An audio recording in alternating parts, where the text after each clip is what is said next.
நிறைய பேருக்கு இது வந்து ஒரு ஸ்டோரி மாதிரி இருந்தால் கூட நிறைய பேருக்கு அவங்ககிட்ட என்ன இருக்கு அப்படிங்கிறது அவர்களுக்கு அறியாமலே இருக்கு. இன்னைக்கு அதை கொஞ்சம் பார்க்க போறோம்.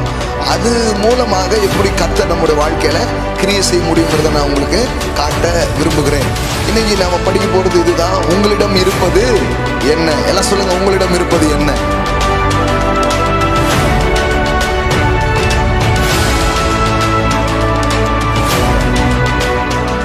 பெருசா அல்ல, பெரிய கனவுகள் இருக்கணும், ஆனா சிறிய துவக்கம் இருக்கணும். The small beginning. அப்ப அது சின்ன சின்னதெல்லாம் தட்டிடாதீங்க. யாருக்கு தெரியும் அந்த சின்னதுல கடவுள் பெரியதை வச்சிருப்பார். ஆமென்.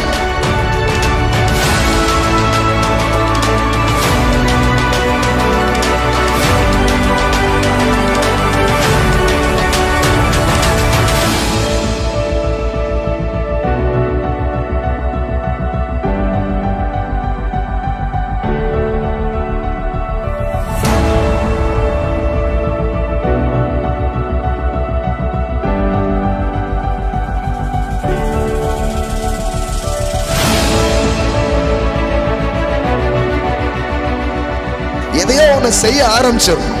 ஏன்னா நிறைய நேரம் நீங்க உட்கார்ந்துட்டு இருக்கிற இடத்துல தெரியாதது போகும்போது தெரிய ஆரம்பிக்கும். உங்ககிட்ட ஏதோ ஒண்ணு கடவுள் கொடுத்து வச்சிருக்கிறாருங்க. எல்லாம் போயிடுச்சு நீங்க நினைக்கிறீங்க, இல்ல ஏதோ ஒண்ணு மீதி இருக்கு. அந்த மீதியை வச்சு எல்லாத்தையும் மீட்டெடுக்கும்படியாக செய்வார். அந்த மீதத்தை வைத்து எல்லாத்தையும் முடிக்கும்படியாக தேவன் செய்வார்.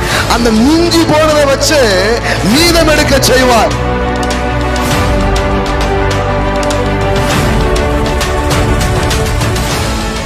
இப்ப நான் கேக்குறேன்னா, இந்த 5 அப்பம் 2 மீன் தான் இருந்தது. 5000 பேர் எப்படி சாப்பிட்டாங்க? அந்த அப்பங்கள்லாம் எங்க இருந்து வந்துச்சு? அந்த மீன்லாம் எங்க இருந்து வந்துச்சு? தேவன் கிட்ட பல வழிகள் இருக்குது உங்களுடைய வாழ்க்கையில கிரியை செய்வதற்கு. நீங்க செய்யறத பெருக்கவும் முடியும். நீங்க செய்யற காரியத்திற்கு இன்னொரு அன்சீன் வேர்ல்ட்ல இருந்து ஒன்ன உங்களுக்காக இறக்கவும் அவரால முடியும். ஆமென்.